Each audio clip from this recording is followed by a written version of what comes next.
Good morning class. मैं धरा श्रीवास्तव, आपकी इंग्लिश टीचर।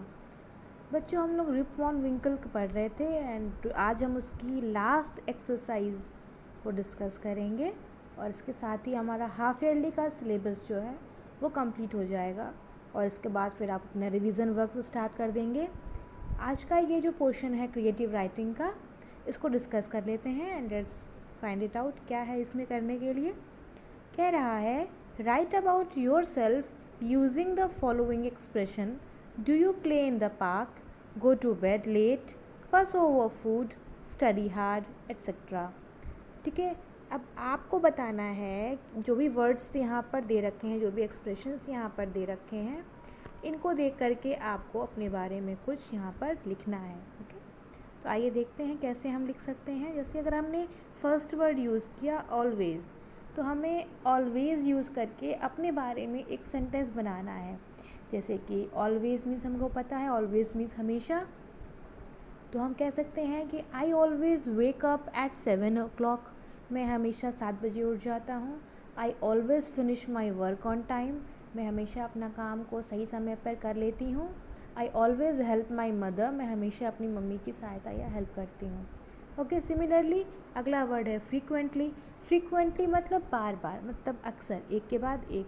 तो आप लिख सकते हैं कि I frequently call my grandparents, मैं अपने ग्रैंड पेरेंट्स को अक्सर कॉल कर लेता हूँ या कर लेती हूँ उनका हाल चाल लेने के लिए कोविड पैंडमिक के दौरान। तो यू कैन राइट कि I frequently call my grandparents for their well being, to ask for their well being. Okay, next हो सकता है यूजुअली। यूजुअली मतलब आप जो चीज़ें आप अक्सर ही करते हैं, जो आप यूजुअली करते ही करते हैं, जिसमें कोई डाउट नहीं है। जैसे कि आप लिख सकते हैं कि I usually eat apple as a for breakfast, मैं ब्रेकफास्ट में एप्पल यूजुअली लिया करता हूँ, आदत के अनुसार लिया करता हूँ। फिर आता है ऑफन। ऑफन मतलब फ्रीक्वेंटली से कम। फ्रीक्वेंटली मतलब आप कोई चीज़ें बार बार करते हैं एंड ऑफन मतलब आप कम करते हैं। जैसे कि आपने वीक में एक बार किया या मंथ में एक बार किया, तो आप लिख सकते हैं कि I often watch movies over TV. ठीक है, कि मैं कभी कभी टीवी देख लेता हूँ। अगला आता है सम टाइम। सम टाइम मतलब कभी कभी। ओके, ये सबकी फ्रीक्वेंसी अलग है, सबकी जो मतलब है वो अलग है। जैसे कि हो सकता है, इसी के आगे है रेयरली। रेयरली मतलब जो आप बिल्कुल ही नहीं करते, मतलब मुश्किल से साल 2 साल में कभी आपने कुछ किया हो तो वो हो जाएगा रेयरली। समटाइम्स में आप कुछ भी चीज़ें इमेजिन कर सकते हैं, जैसे कि I go out with my father some time. तो okay, I go and see my friends some time, जो कि कोविड में आपने बहुत कम कर दिया है। तो ऐसी चीज़ें जो मुश्किल से हो रही हैं वो सम टाइम में आ जाएंगी। और रेयरली में वो चीज़ें आप लिख सकते हैं जो कि आपने कभी ही नहीं की है, मतलब एकदम ना के बराबर की हैं। Okay, so I rarely disobey my parents, मैं अपने पेरेंट्स की बात शायद ही कभी ऐसा हो कि मैं नहीं मानता हूँ, मोस्ट ऑफ द टाइम मैं मानता हूँ या मानती हूँ। Okay, so this is how you will make sentences and write down over here. Second कह रहा है कि use the following clues to complete the following sentences. अब आपके पास कुछ क्लूज़ दे रखे हैं, इनको यूज़ करके आपको यहाँ जो सेंटेंसेज हैं वो कंप्लीट करने हैं। ओके, सो ये आप खुद से अटेम्प्ट कर लेंगे तो very very good, well and fine. Otherwise मैं आंसर्स प्रोवाइड करा दूँगी। यहाँ पे जैसे कि दे रखा है प्ले मतलब खेलना, स्टॉप मतलब रुकना, बाय मतलब ख़रीदना, लर्न मतलब सीखना, सी मतलब देखना, मीट मतलब मिलना, लर्न मतलब अगेन लर्न मतलब यहाँ पे लिखा है, 2 बार लिख दिया है इसने। ओके, लर्न मतलब सीखना, eat, go, travel, start, read, visit, be. Visit मतलब घूमना होता है, किसी के पास जाना होता है।